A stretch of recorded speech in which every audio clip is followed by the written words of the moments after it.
Right, we're here finally with the 72 volt bike. This thing weighs a ton. That will be sprayed, that will be updated, everything else, but until the summer we'll get that done then. Till then, we're going to get this fitted. We're going to see what speed we can do. We're going to put it against the competition bike and to see how fast we can go. This is bloody heavy. So in this video, it's just going to be edited, each part I put on. Nice quick video, ready for the ride on. Let's go. Right, we're going straight in. We're putting on the rotor for the disc brake. Pretty simple. Pull out the screws. They always come with a little plastic tab. Make sure you take that out. Bring that out. Put through the cables, put the disc on. Line up the holes. Easy to do. Drill straight in. Don't over tighten these because you don't want to strip these. This would be a bloody nightmare to try and drill out. So we're straight in with that. Right, we're going to go on now with the main wheel. This is a heavy wheel, so don't worry because you've got to line it up with the disc brake, then you've got to line up both sides. So it's going to take a bit of fiddling around. You might have to rest it, move it round a bit. It's heavy, it's not light. It's not just going to slot straight in. So as you can see, I'm just sort of rocking it back and forwards, and that's got to be straight. And you see it's at an angle at the minute, the axle, but we've got to keep that straight. So if you watch me, I'm just lifting it, and then you're pulling out the frame at the same time, just for it to sort of slot in. And there we go, we're in. That's not perfectly in yet, but we've got one side in. So we switch the other side. This is the bit you've got to make sure is right because you've got the disc brake. You've got to make sure that slots in with your two washers, your flat washers on the inside. So as you can see, I'm just trying to get that washer in, and obviously you've got the cable as well, so you've got to be careful. Here I'm just putting on the chain now, so I know that's nicely not caught on anything, so I have to pull it out again.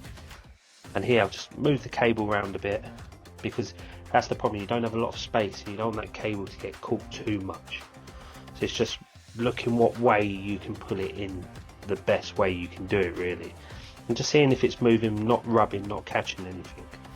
And as you can see with the disc brake, you will have to adjust the disc brake, even when you're riding, just loosen it up to make it straight, everything else. But as you can see, I'll give it a little turn, everything's right. So now I'll come on with the locking washer. These are important.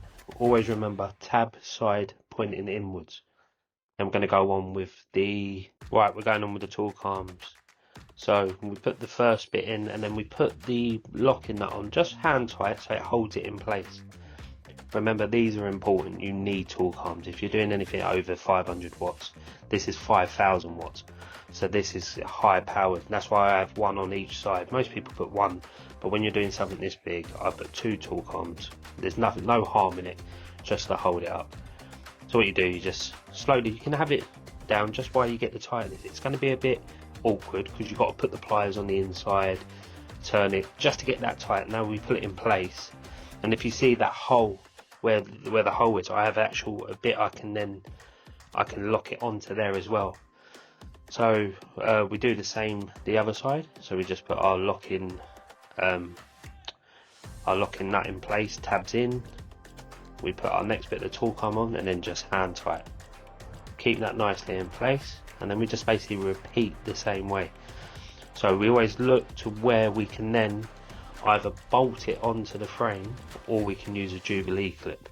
So once again, we'll pull it behind, we get it in place, then we tighten it as hard as we can, and then we make sure everything's in place. Then we go on the Jubilee clips. Jubilee clips are good. They shouldn't be the be all end all, but you really should be mounting it really to the frame. But these are a good solution at the moment. So you can see either side. I'm just getting them. Out of everything, I hate these Jubilee clips. I literally hate them because you've got to get them in the right place. They start turning. But as you can see, tighten it up, get it all nice and tight. And now we come on, and now we lock everything in place. So we get our ratchet, and our socket set, and you just tighten it up a bit, and then we check the other side as well. Make sure your cable's not jammed in against the frame. Same this side, you make sure your sprocket can still turn, because if that's locked against the frame, you're going to have problems. It's not going to work, you're going to end up blowing up your motor. So as you see, I'm turning the pedals, making everything, see if everything turns freely, and as you can see, there's no rubbing, it's all turning. And then I go in with the next, then finish the tying up. You want to make sure that's nice and tight. As you see, there's a wash on the inside, wash on the outside, your locking nut, and then your torque arms. Right, now I'm just going to put on the stand, because I had to take this off because it was in my way. And always remember, like as you can see blood on my hand all through this, leave your derailleur on, it doesn't matter, your gear's derailleur, just leave it on. You can cut your hand up, it'd be easier to take it off, but me, I left it on, I cut on my hand. Right, we're going to go in with the controller now.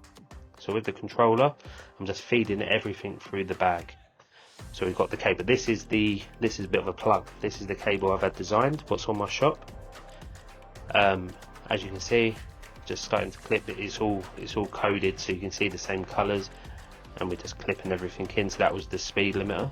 So now this is the key switch, so we need to add the positive part of the key onto the controller. So we just put that underneath our battery cable, and we tighten that back up.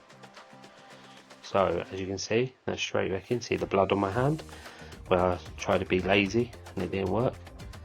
Right, now we're collecting, this is the key switch, so it all links up a bridge to negative to positive.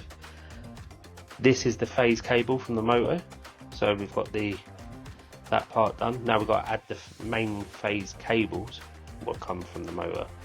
This is where you always see what a decent kit is by the size of these cables, because this is what's going to take the current through to your motor. So as you can see, I'm just blue to blue, green to green, and then we're going to go yellow to yellow. I know this is all pretty quick, but I thought we'd have a quick video, so that's why I'm rushing through trying to follow up with it. So we're going to go on now with yellow. So we're all connected. So now our controller's connected with our phase cables, and this is another tip: make sure you get the smallest bag possible, because it's good to actually try and put stuff in when it don't fit and muck about and hurt yourself and everything else. That's the fun part of it. Not, obviously. Get a bigger bag, not like me. Right, we're going in now, throttle. We're going in with the screen. This is part of my cable as well I've had, so we don't have to do all separate mucking about ourselves. So we're just linking everything up.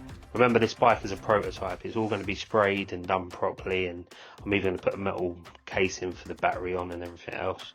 So we've gone in with the battery. This is 72 volt Amore 20 amp, 120 line current. So really, I was really checking if it's going to fit on this bike. So it's a big old battery, it's not the normal triangle batteries what you normally have, because this has a lot more line current, so I wanted more power. Where the normal, them batteries have about 80 amps, this one has 120. So I'm just locking everything in place. Like I said, it's not going to look great because it's just a prototype. It's just to get this bike working. As you can see, I changed my mind. I took out the controller out of the bag and put it in with the battery with a bit of foam. And as you can see, back wheel turning, spinning. This is full of power. This has so much power. We're getting about 10,000 watts. But thank you for watching. And there we go. Quick tutorial on how to build your bike. Please subscribe.